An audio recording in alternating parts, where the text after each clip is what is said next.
Bonjour, bonsoir à tous, Ghostface est de retour, et cette fois il s'attaque directement à l'héritage de Sidney Prescott. Sorti en 2026, Scream 7 marque le retour de l'icône de la saga et promet un nouveau massacre entre nostalgie, nouveaux personnages et révélations inattendues.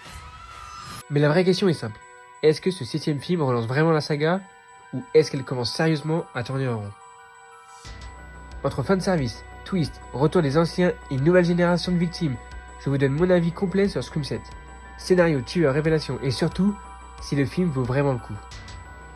Comme vous pouvez le voir sur ma chaîne, j'adore la saga Scream. J'ai beaucoup aimé Scream 7 jusqu'au moment de la révélation des tueurs où j'ai bien cru que j'allais péter un câble. Ça t'a plu, ouais, calme-toi.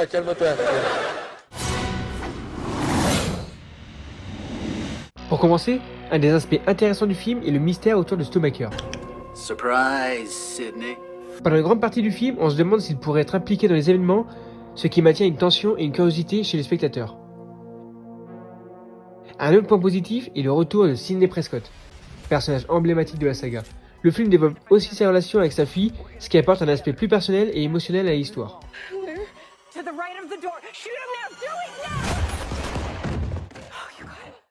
Le film montre également un Ghostface plus brutal que dans certains épisodes précédents. Les attaques sont violentes et renforcent l'aspect slasher du film. Je ne sais pas pour vous, mais la scène de la tigreuse à bière me fait marrer. Ou encore le tueur qui se fait renverser par Gale. Ça aussi j'ai bien aimé, ça me fait marrer sur le coup. Je m'attendais vraiment pas à avoir une scène à la décision finale. En vrai, j'aurais peut-être me faire soigner si je rigole avec des trucs comme ça. Mais la scène juste avant dans la maison est super avec la tension, le combat avec Sidney et son mari qui fait tout pour protéger sa famille. Mais ce final où Ghostface fait le dos d'âne, waouh. Mais ce final, waouh! Les scènes de violence sont vraiment incroyables en revanche. Celle du théâtre est bien mise en scène, dommage pour la mort en hors-champ du type qui gère les câbles. La scène d'introduction fonctionne bien et met directement le spectateur dans l'ambiance. La scène d'ouverture se déroule dans la maison de Stomacher, un culte de la saga Scream, qui a été transformé en location type Airbnb et attraction pour les fans de True Crime. Un passionné de l'histoire du meurtre de Woodsboro et sa copine y passent la nuit pour vivre une expérience liée à la légende de Ghostface. Cette introduction est super car elle mélange nostalgie et culture des fans, en montrant comment les crimes sont devenus presque un spectacle ou un tourisme macabre. La scène fonctionne aussi grâce à une tension progressive, la grande maison vide, les bruits, le silence et certains éléments comme un animatronique de Ghostface créent une atmosphère inquiétante. Petit à petit, la présence du vrai tueur se révèle et la traque commence, ce qui transforme la situation en une scène de slasher classique mais très efficace. Enfin, le film reste intéressant et captivant jusqu'à la révélation finale. À un moment du film, Sidney s'excuse de ne pas avoir été présent dans Scream 6, ce qui crée un lien avec l'épisode précédent. Pour Gale, en revanche, j'ai bien aimé son développement, ce qu'ils ont fait avec, le traumatisme, les médicaments, le manque de Dewey apporte la profondeur à son personnage.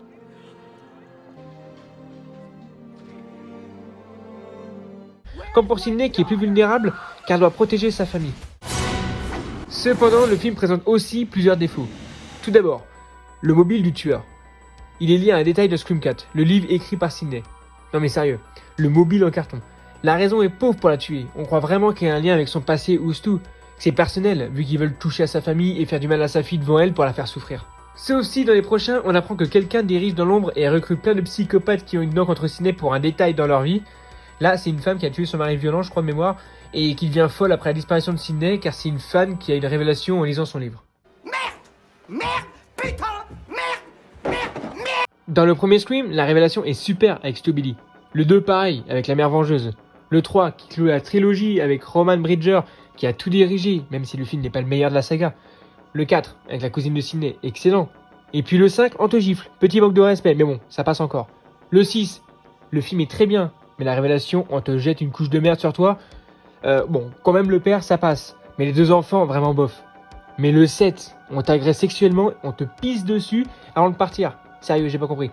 Je suis resté jusqu'à la fin du générique en pensant qu'il y aurait une scène post-générique pour annoncer une suite et voir s'il y a un gars qui dirige un peu comme Roman Bridger. Mais non. En revanche, la musique est excellente dans le générique. Une chose qui m'a déçu, c'est quand même Kevin Williamson. Il a écrit les premiers Scream, en tout cas les meilleurs, et là il nous pond un film, certes correct, avec du suspense, une alchimie mère-fille et un développement de personnages en ce qui concerne Tatum, Gale et Sidney, très bien, mais ce final, je veux dire, ce mobile pourri, bon, c'est pas lui à l'écriture, mais il doit bien avoir son mot à dire, non? Certains spectateurs peuvent donc être déçus par le résultat final. Et que dire du tueur, le psychiatre? Il manque également de charisme et de cohérence, ce qui rend le personnage moins marquant. Dès qu'il retire ce masque, lui, c'est un boulet. Le tueur lui dit de se taire et en plus son mobile, je crois pas qu'il en est. Je crois pas qu'on l'a entendu même. Tu connais Capitaine Couille Molle? Oui. Et puis il meurt avec une balle dans la tête et basta. Il est mort. Il faut être sûr. Tire-lui une balle dans la tête. Les personnages secondaires, comme les amis ou le copain de Tatum, ils sont tellement peu développés et semblent parfois présents juste pour mourir. Je n'ai eu aucune attache envers les personnages, je m'en foutais qu'ils meurent. J'aime m'attacher aux personnages, d'avoir peur pour eux. À part nos personnages principaux, c'est-à-dire Sidney et Gale déjà. J'inclus aussi Chad et Mindy et même Tatum. Et le père, allez, pourquoi pas. Mais alors les autres, je m'en fous, mais d'une force. Et ça vient d'un problème d'écriture, ça.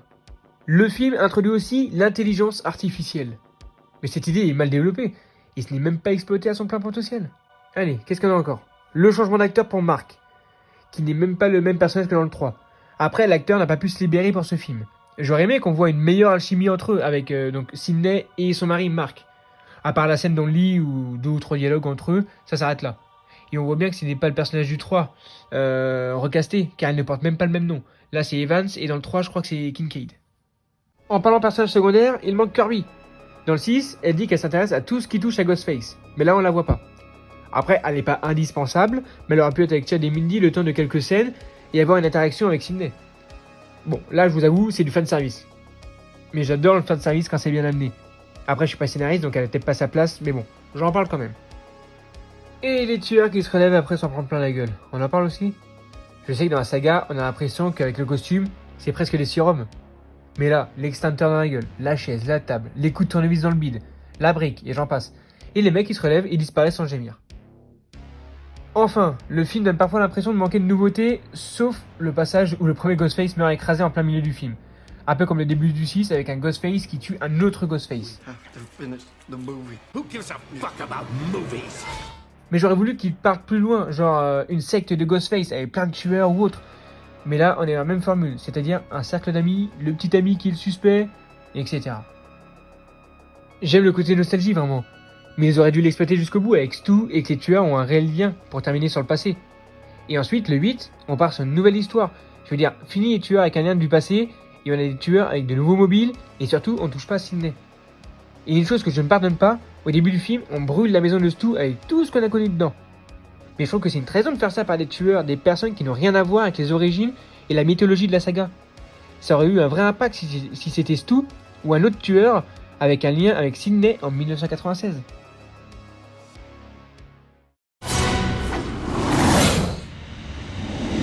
Une théorie intéressante concerne Stumacher. Même si ce sont officiellement les tueurs qui ont agi, et qu'il n'y a pas de preuve directe contre lui, on peut imaginer que Stu manipule les événements en coulisses par exemple. Mais vu qu'on a vu les autres personnages morts en IA avec Stu à la fin, la carte Stu est grillée pour la suite. Mais, il y a le podcast au début de la voiture qui parle de sa potentielle survie, et dans le 6, on l'évoque aussi. Et il y a aussi le corps qui n'a jamais été découvert. Donc s'il revient, why not? Genre les appels reçus en visio sont vrais. Et Sidney croit que maintenant qu'il est bel et bien mort et que tout était faux. Maintenant, il peut opérer de nouveau dans l'ombre avec de nouveaux complices avant de s'en occuper lui-même à la fin. Il peut recruter des gens, enfin de tueurs qui le défendent, comme ce qu'on a pu voir dans le 6 quand les gens accusent Sam d'être le tueur. Cette théorie est un peu tirée par les cheveux vraiment. Alors ça, c'est très tordu, mais bougrement intelligent. Cependant, certains éléments du film utilisent ces nostalgies sans toujours avoir un lien clair avec l'histoire. Ce qui peut donner l'impression que ces références sont simplement là pour plaire aux fans.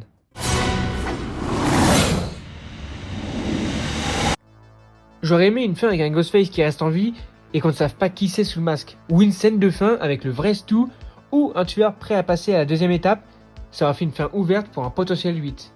Et puis la théorie de la chemise à carreaux, c'est terminé, pour démasquer le tueur. Dans le film, je regardais ce détail, mais ils sont tous morts. Bon, il y en a un qui le porte, et c'est sa mère le tueur. Mais bon, ça prouve rien, et là c'est du bullshit. C'est de la merde. Pour conclure, Scream 7 est un film divertissant, avec de bonnes scènes de tension, et le retour de personnages importants comme Sidney. Cependant, il souffre aussi de plusieurs problèmes comme un manque d'originalité, des personnages secondaires peu développés, et certaines idées mal exploitées. Le film peut donc être agréable pour les fans de la saga, mais il peut être aussi considéré comme une déception pour tous ceux qui attendaient quelque chose de vraiment nouveau. Je vous dis à bientôt dans une prochaine vidéo, n'hésitez pas à aimer et à vous abonner, Ciao!